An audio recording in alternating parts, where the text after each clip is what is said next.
Social media रे viral हेउछि मानविकतार एक अद्भुत दृश्य।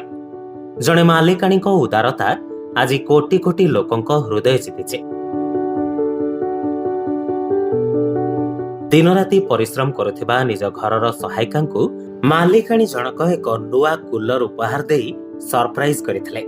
ग्रीष्मर ई प्रखर तातीरे एहा तांको पई कोनोसी बड़ स्वप्न ठारू कम नथिला।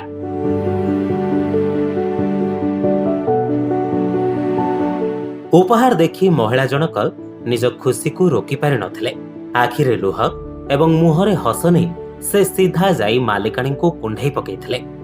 एई दृश्य कृतज्ञता एवं अनाबिल स्नेहर एक सुंदर प्रतीक। एई भिडियो हमको सिखाउछि जे टिकिए सम्मान एवं भल पाइबा कहार दुनिया बदली दे पारे। एई भिडियोटी आपनकु केमिति लागिला कमेंट रे निश्चय जणांतु।